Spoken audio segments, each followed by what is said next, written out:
She was my best friend's mother, graceful, sharp, and far too composed for the quiet pull that sparked between us. What began as teasing became a test neither of us expected, a slow unraveling of boundaries, pride, and the question of what it truly means to be grown. I hadn't been back to my hometown in 3 years, long enough for everything to feel both familiar and foreign. The air itself carried memory, that blend of warm grass, charcoal smoke, and the faint sweetness of jasmine drifting from old gardens. It was the kind of evening that reminded you how quickly time moves when you're not paying attention. Ethan's backyard hadn't changed much, the same weathered fence, the same crooked oak that used to hold our childhood secrets. But when I stepped through the gate, I noticed something else, a softness in the air, a quiet grace that pulled my attention before I even saw her. And then she turned. Mrs. Claire Lawson. My friend's mother. The woman who once told me to wipe my feet before stepping inside her kitchen, who used to laugh when I'd steal cookies from the cooling rack. Only now, she wasn't the same image burned into my memory. Her hair was shorter, a deep chestnut touched by sunlight.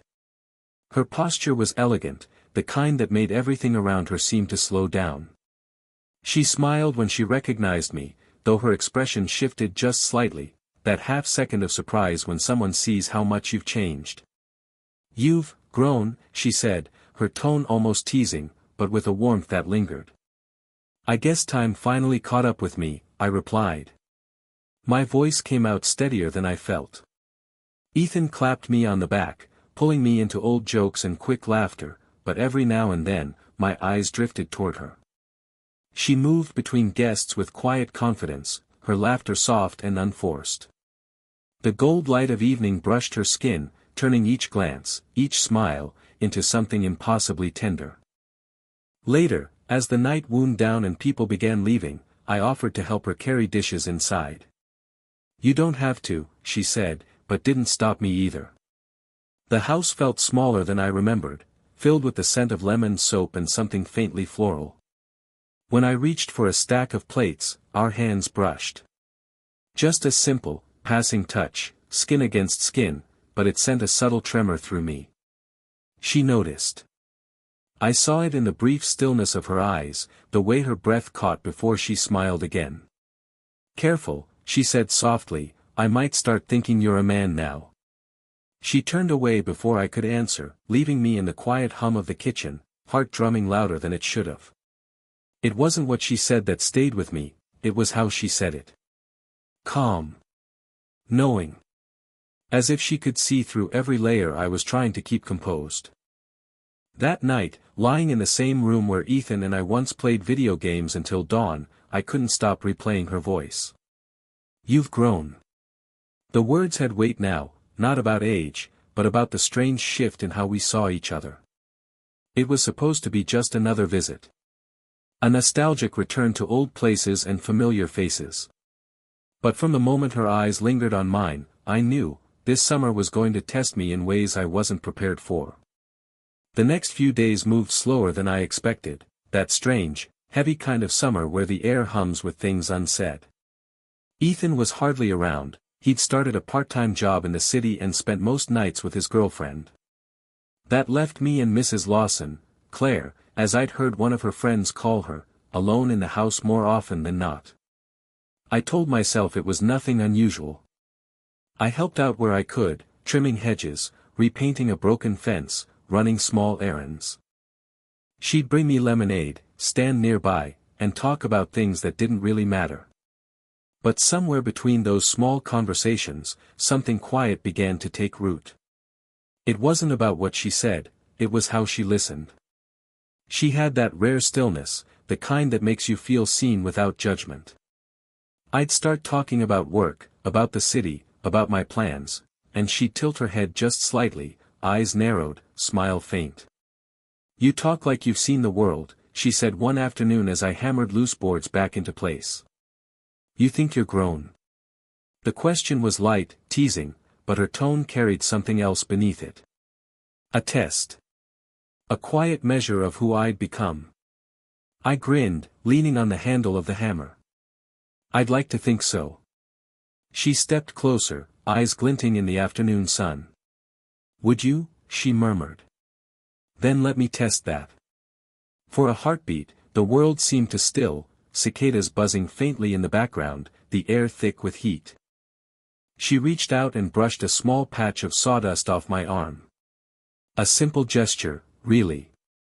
But the way her fingers lingered, soft and deliberate, sent a current through me so sudden I forgot how to breathe. Her eyes lifted to meet mine, close, steady, unreadable. She said finally, withdrawing her hand. Maybe you're getting there. And just like that, she walked away. The moment hung in my mind all afternoon.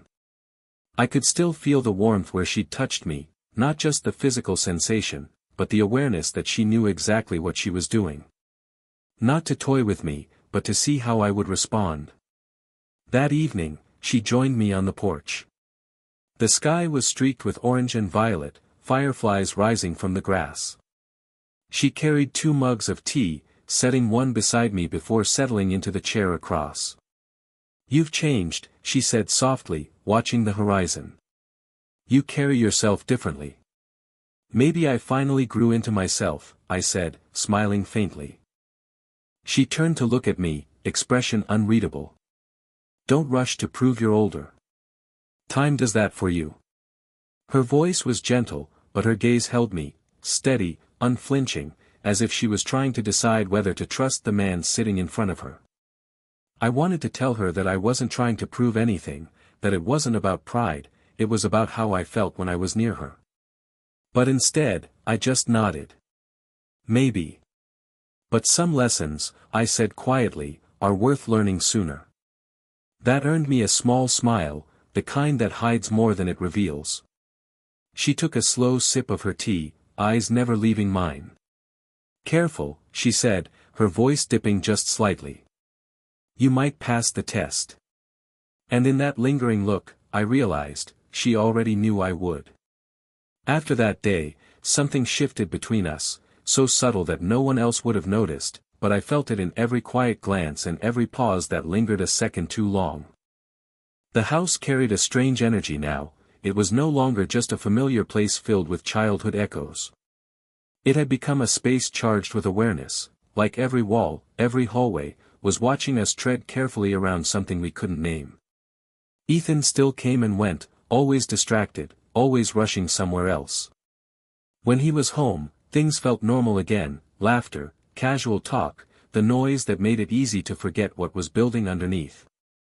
But when he left, the silence that followed between me and his mother wasn't empty. It was alive. One morning, I found her in the kitchen, sunlight pouring through the window, turning the steam from her coffee into a golden mist. She was reading, hair loosely pinned up, a few strands falling along her neck. The sight froze me for a moment, not because of beauty alone, but because she looked peaceful in a way I hadn't seen before. When she noticed me standing there, she smiled softly. You're up early, she said. Couldn't sleep, I replied, pouring myself a cup. Too quiet. Quiet's good, she said. It helps you hear what you're avoiding. I almost laughed at that, but I didn't. Instead, I sat across from her, the table between us feeling like both a boundary and an invitation. We talked about nothing in particular, travel, books, small things, but under every word was the tension of what neither of us dared to say. That afternoon, while Ethan was out again, I passed by the hallway and caught sight of her reflection in the window. She was brushing her hair, her motions unhurried, the soft rhythm of the brush against her hair strangely hypnotic. I froze, not wanting to intrude but unable to move. Then she looked up, not at the mirror, but at me, reflected in the glass behind her. Our eyes met. Neither of us looked away.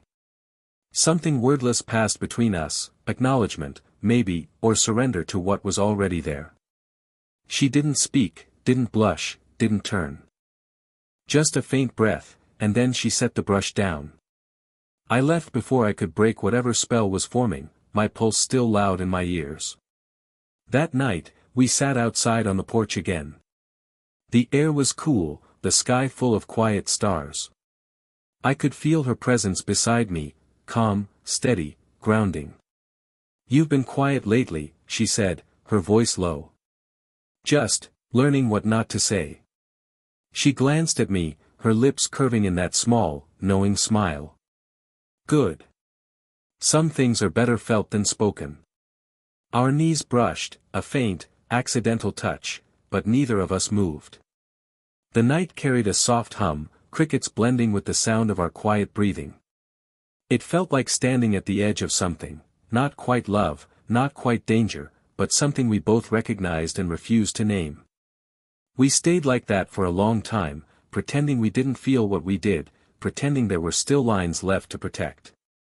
But deep down, we both knew, some lines don't just blur, they dissolve. The storm came without warning, one of those sudden summer tempests that turn the whole sky into a restless sea. Clouds rolled in thick and gray, wind whispering through the trees like a warning. Ethan had gone to visit his girlfriend for the weekend, and the house felt too quiet, too large. By late afternoon, rain began to fall, soft at first, then steady, until it blurred the world beyond the veranda into a silver haze.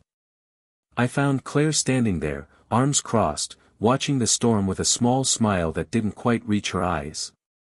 "I love the rain," she said, her voice barely above the rhythm of the downpour. "It's the only thing that makes this place feel alive." I stepped beside her, the air cool and sharp with the scent of wet soil and distant thunder. "It's beautiful," I said. She laughed softly, glancing at me. "You always say that, like beauty is something you can point at and name." "Maybe it is," I replied, and for a second, her eyes flicked toward me, curious, questioning. The kind of look that says don't finish that thought. Lightning cracked through the sky, close enough to make the air tremble. She flinched slightly, instinctively reaching for something, and before either of us could think, I took her hand. Her skin was warm despite the chill, her fingers tightening around mine as thunder rolled overhead. For a moment, neither of us spoke. The rain came harder, drumming against the roof like a heartbeat that matched my own. She exhaled slowly, her voice softer now. "You shouldn't look at me like that." "How am I looking at you?" I asked quietly, though I already knew. "Like you're not afraid of what happens next." Her words were steady, but her eyes betrayed her. There was fear there, yes, but also something else. Something that mirrored the ache I'd been trying to ignore for weeks. Another flash of lightning, and the light caught her face, the faint shimmer of rain on her skin, the curve of her lips parted just enough to breathe. My heart felt caught between wanting to move closer and knowing I shouldn't. "I'm not afraid," I said finally. She turned to face the rain again, releasing my hand slowly. "Then maybe you should be." The air between us thickened, heavy, charged, alive. The storm outside seemed to echo the one inside, every drop of rain a reminder of the line we kept almost crossing. When the thunder softened and the rain began to fade, she turned back toward the doorway. "I'll make some tea," she said quietly, her voice steady again, or maybe just pretending to be. But as she walked past me, her shoulder brushed mine, a brief, electric touch that left the world spinning for a heartbeat. Later, as I lay in bed listening to the last raindrops slide off the roof, I could still feel her hand in mine, the warmth of it, the unspoken pull. The storm had passed, but its echo lingered. And deep down, I knew, that wasn't the last time she'd reach for me, or the last time I'd let her. After the storm, everything changed, not in a dramatic, obvious way, but in the subtle rhythm of how we moved around each other. Claire spoke less, smiled less. The easy conversations we used to have turned into polite exchanges, trimmed of warmth. It was as if the air itself had grown cautious, waiting for one of us to make the first move, either forward or away. I told myself to let it go. To pretend nothing had happened. But pretending was harder than I thought. Every time I passed the veranda, I saw the ghost of that night, the way her fingers had fit between mine, the way the storm outside had mirrored the one inside us. She began finding reasons to stay busy, reorganizing cupboards, pruning the garden, calling old friends. Her avoidance was gentle, deliberate, and absolute. And yet, when our eyes met by accident, there was still that flicker, that quiet spark neither of us knew what to do with. One afternoon, I found her outside, kneeling by the rose bushes. The sun had just dipped low enough to cast the garden in amber light. She wore an old denim shirt over her dress, sleeves rolled to her elbows, her hands dusted with soil. I watched her for a moment before speaking. "You've been avoiding me," I said finally. She didn't look up. "No. Just keeping busy." I crouched beside her, the scent of rain-damp soil rising between us. "You don't have to keep pretending nothing happened." That made her pause. She set the pruning shears down and sat back on her heels, eyes fixed on the flowers instead of me. "I'm not pretending. I'm trying not to be foolish." "Was it foolish?" I asked quietly. Her gaze lifted then, calm, steady, and filled with something I couldn't quite name. "It could be," she said. "If we let it become more than what it was." I swallowed, my voice barely holding. "And what was it, to you?" She looked away again, her hand brushing the petals of a white rose. "A moment," she said softly. "Just a moment we shouldn't read too much into." I wanted to argue, to tell her that moments like that don't happen by accident. That her hand had stayed in mine long enough to mean something.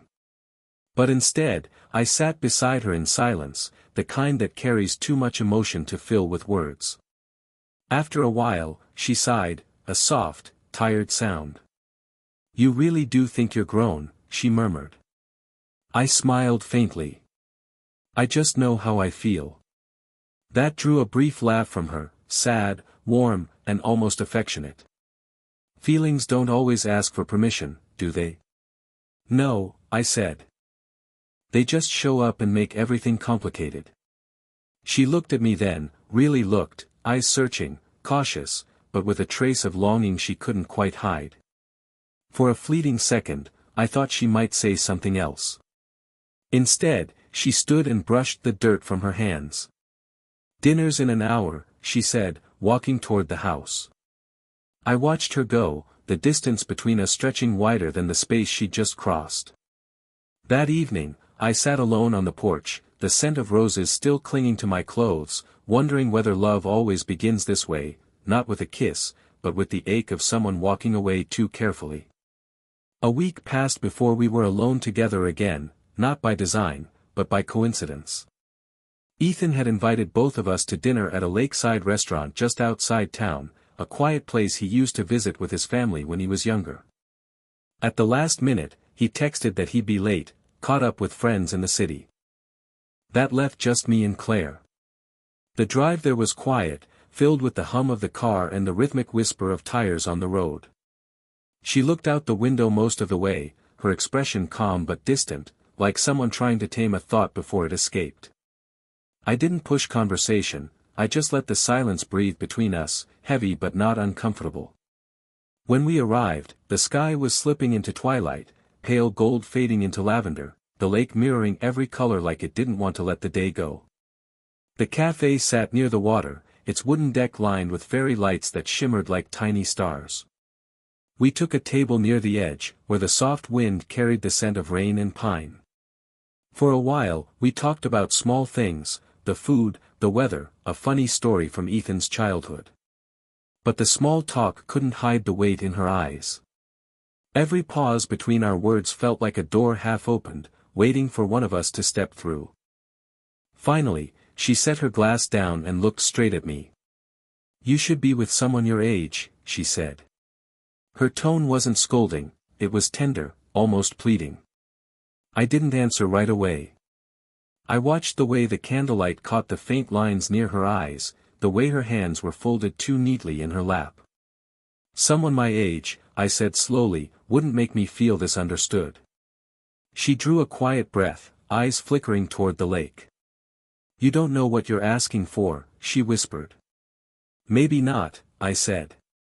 "Then teach me." The words slipped out before I could stop them. She froze, her lips parting as if to speak, but no sound came. I could see the storm behind her composure, the fear, the want, the restraint.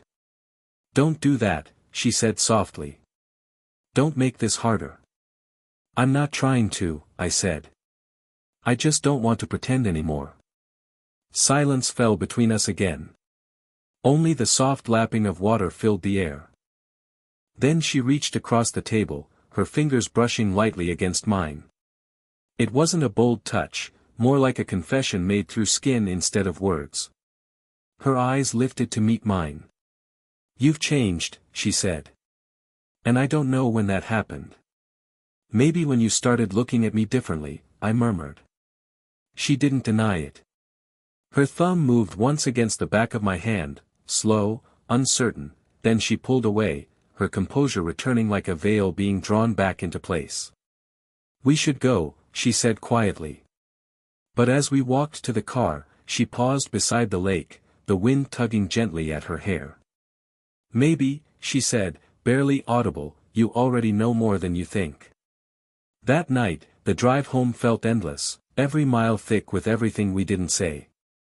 I kept my eyes on the road, but my heart stayed by that lake, where her touch had said what words never could. The summer was ending. The air had that faint crispness that hinted at autumn, the kind that makes shadows longer and goodbyes harder. I spent my last morning helping Ethan pack for his move to the city. We joked, argued, made plans to keep in touch, but part of me was somewhere else entirely. Every moment felt suspended, like the world was waiting for a conversation I hadn't had yet. That night, the house was quieter than usual. The sky was deep blue, heavy with stars, and the hum of crickets filled the space between thoughts. My bag sat by the door, the last few things folded neatly inside. I was leaving at dawn. I told myself I'd say goodbye in the morning, keep it simple, easy.